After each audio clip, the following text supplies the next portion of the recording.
Guurkii lagu nastay lagu nagaado Allah idinka dhigo fanaanadii caanka ahayd ee Najma Nashaad ayaa waxay guursatay nin isaguna caan ka ah baraha bulshada oo la yiraahdo musicianka Ayub Harun Ayub Alfa ayaa guurkooda waxa uu ka dhacay magaalada Jigjiga caasimadda dowladda deegaanka Soomaalida ee Itoobiya. Haddaba arinta cajaa'ibka waxay tahay in indhaweetaba ay saasteen dadka fanaanada lagu magacaabo markaasi Najma Nashaad iyo sidoo kale saygeedii hore ee lagu magacaabi jiray Cawaale Dayr.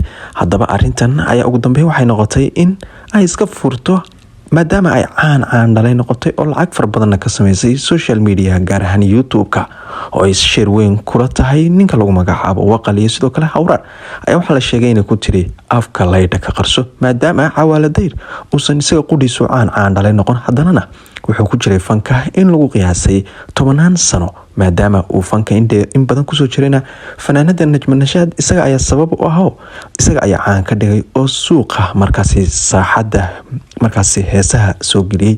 Ugu dambeynna waxay guursatay ninka lagu magacaabo Ayub Alfa oo kamid ah markaasi muusishanada ugu caansan dhulka Soomaalida gaar ahaan dowladda deegaanka Soomaalida. Meherkooduna waxa uu ka dhacay magaalada Jigjiga sidaan horeba idinku soo sheegnay. Anaguna waxaan leenahay kuwii isku waara ubad khayr qaban kala hela sida wiilka yar quruxda badan ee halkan idinka muuqdo kale kuwii kala hela Allah idinka dhigo. Fanaanada Najma Nashaadna isha iska abulada guud ahaan indhaha ayay ku haysay.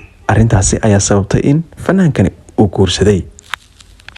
Ugu dambeyn arooska Najma Nashaad oo laga yaabo inuu noqdo kii ugu saameynta badan ee geyga Soomaalida ayaa waxa uu ka dhacayaa magaalooyinka Jigjiga iyo sidoo kale magaalada Hargeysa. Waxaana la sheegay in ay kasoo qayb galayaan fanaaniinta Soomaaliyeed ee afarta been jooga kala sugan. Waxaana la sheegay in lagu qaban doono si gaar ah magaalada Jigjiga. Inkastoo la sheegay in laba aroos ay kala dhiganayaan oo Jigjiga iyo sidoo kale magaalada Hargeysa, balse wixii akhbaaraya sidoo kale xoga halkan ay dib u soo galin doonaa fanaanada caanka ah ee Najma Nashaad.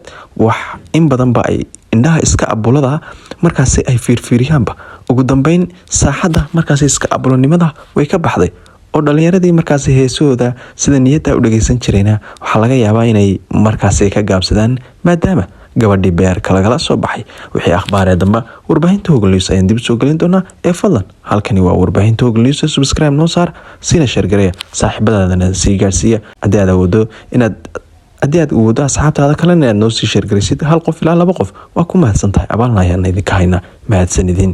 fadlan waxaan idinka codsanayaa YouTube-keena Hogol News iyo sidoo kale page-keena Cabdiweli Nadaara. YouTube-kana subscribe noo saartaan, page-kana follow iyo sidoo kale like. waad ku mahadsantihiin.